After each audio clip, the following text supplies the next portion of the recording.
बांट दिए ना सबको, आगे सबके पास।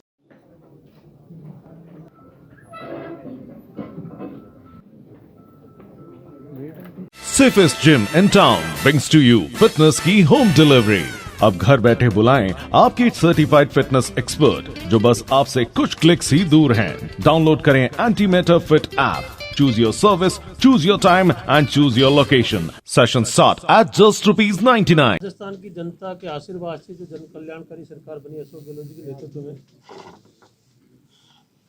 इस 2 साल के कार्यकाल में आपके जिले की जो उपलब्धियां रही वो तो इसमें प्रेस नोट में है, पर जिस प्रकार से रघु शर्मा जी ने बताया कि देश,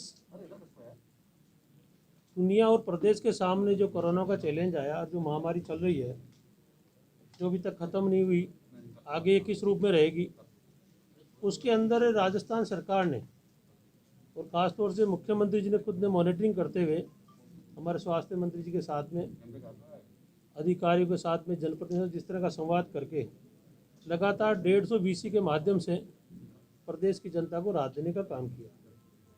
अन्य विभागों की लगातार वीसी करते रहे और मैं ये कह सकता हूँ कि भारी आर्थिक तंगी के बावजूद भी प्रदेश को संभालने का काम राजस्थान की सरकार ने किया है। आने वाले समय में जो चैलेंज हमारे सामने है और जो कमियां रही है, जैसे ही कोरोना काल खत्म होगा, सभी विभागों की समीक्षा बैठक लगातार चल रही है पूरे प्रदेश के अंदर, सरकार की पूरी नज़र है। पर ये बात सही है, जिस प्रकार से अखबारों में वापस पढ़ने को मिल रहा 2 दिन से, यूरोप के कई देशों में कोरोना ने अपना एक यूटर्न सा लिया है और पॉजिटिव जो संख्या है वो ज़्यादा बढ़ी है। कई देशों की फ़्लाइटें वापस बंद की गई है। हिंदुस्तान में भी भारत सरकार ने कई फ़्लाइटों पर रोक लगाई है अन्य कंट्रीज से। तो प्रगति का जो रास्ता है वो लगातार प्रदेश सरकार आम आदमी के साथ में, कोई आदमी भूखा नहीं सोए, इंदिरा रसोई के माध्यम से या हमारा जो पीडीएस सिस्टम है उसको मजबूत करते हुए आम आदमी का ध्यान रखा गया। तो मैं तो ये कह सकता हूँ कि 2 साल का जो कार्यकाल रहा है हमारी सरकार का, चाहे वो कृषि का क्षेत्र हो, सड़क का हो, पानी का हो, बिजली का हो, स्वास्थ्य का हो, हर क्षेत्र में हमारा जो घोषणा पत्र था उसके अनुसार काम हो। सीएम साहब ने ये भी कहा था कि हर महीने प्रभारी मंत्री जो है वो जन सुनवाई करेंगे, पर यह एक भी बार जन सुनवाई नहीं हुई है 2 साल में। जैन साहब जैसा कि आपकी 2-3 महीने आपको भी हो गए। ये कोविड का जो प्रोटोकॉल है ना, प्रोटोकॉल के चक्कर में अभी जैसे पंचायत चुनाव आए, लगातार बाकी तो सब आचार, हो रहे हैं, मंत्रियों के भी हो रहे हैं, लगातार आचार संहिता चल रही है। अब इसी से इकट्ठी हो रही है, जन सुनवाई भी हो सकती है। देखो तो देश में चुनाव भी हो, ऐसी बात 2 साल में एक बार भी नहीं हुई है। कोविड तो अभी 6 महीने से आया है। नहीं, मैं तो पहली बार आया था, एक बार देखे थे। जन सुनवाई कहाँ की आपने? जन सुनवाई तो वो कोविड के प्रोटोकॉल के तहत थी। अच्छा एक बात मैं भूल गया था, प्रभारी मंत्री होने के नाते पंचायत चुनाव में भी आपकी भूमिका इतनी सक्रिय नहीं रही कि जितनी होनी चाहिए थी। नहीं, वो इसलिए नहीं रही कि एक मिनट का जवाब। प्रदेश कांग्रेस कमेटी का जो हमारा संगठन है, उन्होंने हर जिलों में अलग अलग प्रभारी लगाए।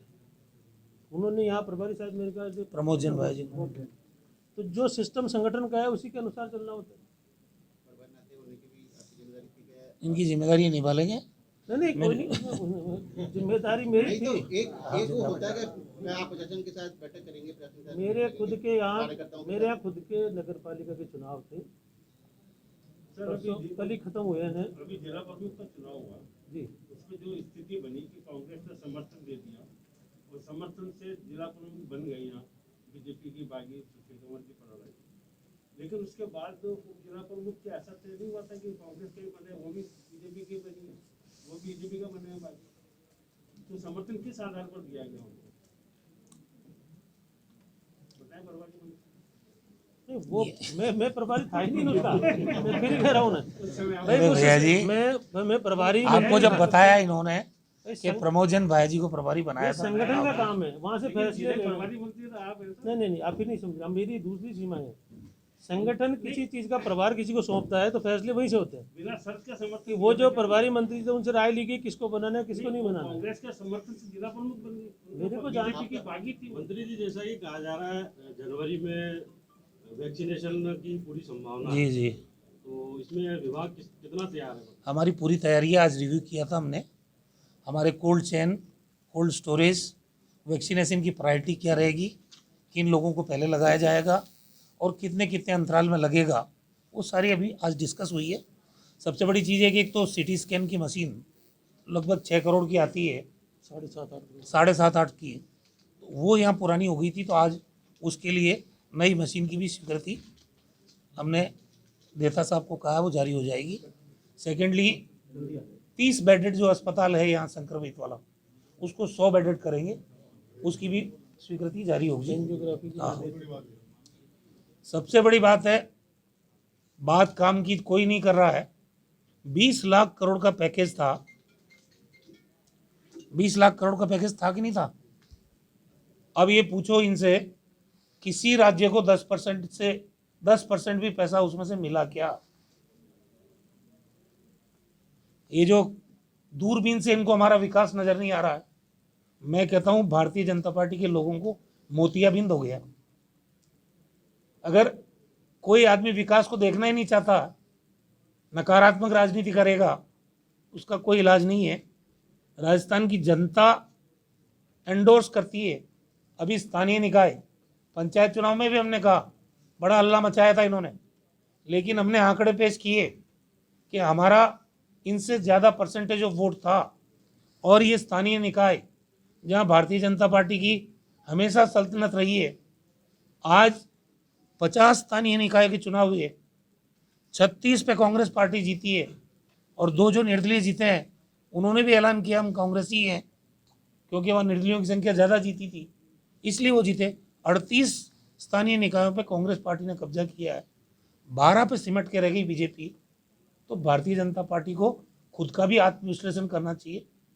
2 फाड़ है टोटल वहाँ, एक स्थापित नेतृत्व है और दूसरा अपने आप को स्थापित करने की चेष्टा में लगा हुआ है। इस वर्टिकल डिवीजन में बीजेपी चल रही है। बयानबाजी में तो बहुत तेजी से काम हो रहा है, लेकिन हकीकत में प्रधानमंत्री जिस चीज़ की तारीफ करते हैं, कोविड में भी उन्होंने बख्शा नहीं हमारे को राजनीति करने में। एक शब्द हम किसी की तारीफ के मोहताज नहीं है, लेकिन जो चीज़ सामने दिख रही है, आज मृत्यु दर अगर हिंदुस्तान में सबसे कम है तो ये तो विजिबल है। अगर 33 लाख लोगों को 3,500 रुपये अकाउंट में हमारी सरकार ने डाले, विजिबल है। 78 लाख पेंशनधारियों को समय पे पेंशन जारी है, ये विजिबल है। 1 करोड़ एनएफएसए के लोग हैं, उनको अगर राहत सामग्री टाइम पे मिल रही है, 10 किलो गेहूँ, 2 किलो दाल और 1 किलो तेल, ये विजिबल है। और ये कलेक्टर साहब यहाँ बैठे हैं, पूरे राजस्थान में पहली बार मुख्यमंत्री जी ने सर्वे कराया, जो किसी भी स्कीम के कवरेज के दायरे में नहीं है। डेस्टिट्यूट्स, बेसहारा लोग, कचरा बीनने वाले लोग, रिक्शा पुलर्स, आपके ये ऐसे लोग जिनका किसी भी स्कीम के अंदर कवरेज नहीं है, 1.5 लाख से ज़्यादा लोगों को, 1,57,000 लोगों की वो सूची बनाई गई और उनको भी आर्थिक सहायता और ये जो राशन सामग्री है ये दी गई है। जिस ढंग से लॉकडाउन के दौर में एक व्यक्ति को भूखा नहीं सोने की बात की थी, चाहे आपके ड्राई राशन की बात हो, चाहे कुड फूड की बात हो, लेकिन आम राजस्थान ने देखा शानदार मैनेजमेंट था। जो भयावह तस्वीर माइग्रेंट लेबर के मामले में आप लोगों ने भी देखी होगी। राजस्थान वो प्रदेश है जहां एसडीएम को जिम्मेदार ठहराया गया कि आपके हलके में अगर किसी राज्य से कोई लेबर आ रहा हो और कहीं जा रहा हो, शेल्टर होम बनाओ, खाने पीने की व्यवस्था करो, एक माइग्रेंट लेबर पैदल नहीं चलना चाहिए और आप उनको गंतव्य तक छोड़वाओ। ये जो इस दौर में, लॉकडाउन के दौर में जिन लोगों का निधन हो गया, हरिद्वार जो जा नहीं सकते थे, राजस्थान रोडवेज की निःशुल्क बस सेवा प्रारंभ की गई, उनके 2 परिजन जाते थे, अस्थि विसर्जन का काम करके आते थे। इस माइन्यूटली तरीके से राजस्थान में कोविड के दौरान आम व्यक्ति को किस तरह से रिलीफ दी जाए, ये सारे काम हुए इसी दौर के अंदर।